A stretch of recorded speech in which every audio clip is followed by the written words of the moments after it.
Customer చుప్చాప్ cold drink బాటిల్లో 1-2 కిలోల నేరేడు పండ్లను దొంగిలిస్తాడు.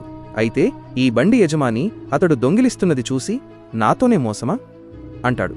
కాని అప్పుడే ఎవరికో కాల్ చేసి ఏదో చెప్పి కస్టమర్తో అవును చెప్పండి ఎంత ఇవ్వాలి అంటాడు. అందుకు కస్టమర్ అయ్యో మీరు నన్ను భయపెట్టారు. నేను మీకోసం ఎప్పటినుంచో ఎదురుచూస్తున్నాను. మీరు ఈ బండి కింద కూర్చున్నారు అంటాడు. అయితే నేరేడు పండ్లు అమ్మే వ్యక్తి నిజానికి నేను ఇంటికి వెళ్లే సమయమైంది. ఇంటికి వెళుతుండగా బండి మోటార్ పాడైపోయింది. అప్పటినుంచి కింద కూర్చుని దాన్ని సరిచేస్తున్నాను అంటాడు. అప్పుడు కస్టమర్ ఎంతకిస్తున్నారు అంటాడు. నేరేడు పండ్ల వ్యాపారి కిలో 250 రూపాయలు కావాలంటే చెప్పండి అంటాడు. కస్టమర్ అవును కావాలి, నేను ఎంచుకోవచ్చా అంటాడు. నేరేడు పండ్ల వ్యాపారి ఉదయం నుంచి సాయంత్రమైంది, పైగా బండి మోటార్ పాడైపోయింది, ఇంటికి ఎలా వెళ్లాలో అర్థం కావట్లేదు అంటాడు.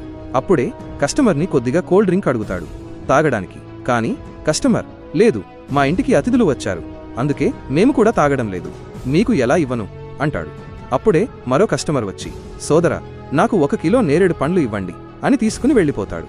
మరొక కస్టమర్ వచ్చి సోదరా నేను మొత్తం నేరేడు పండ్లను కొంటాను, ఎలా ఉన్నాయి ఎంత ఉన్నాయి చెప్పండి అంటాడు. అప్పుడు నేరేడు పండ్ల వ్యాపారి సోదరా కిలో 250 రూపాయలు, ఈ బండి మొత్తం పండ్లు 80,000 రూపాయలు అవుతాయి అంటాడు. అతనితో ఏం జరిగిందో చూడడానికి ఆగునైనా నన్ను చూసి విస్మరించకు, లేకపోతే నీకు చెడు సమయం వస్తుంది. ఒక్కసారి కామెంట్లలో హర్ హర్ మహాదేవ్ అని రాసి వీడియోకి ఒక లైక్ చేసి ఛానల్ను సబ్స్క్రైబ్ చేయి. నీ ప్రతి కోరిక నెరవేరుతుంది. తర్వాత ఏమైందో చూడాలంటే క్రింద కనిపిస్తున్న దాన్ని క్లిక్ చేయండి.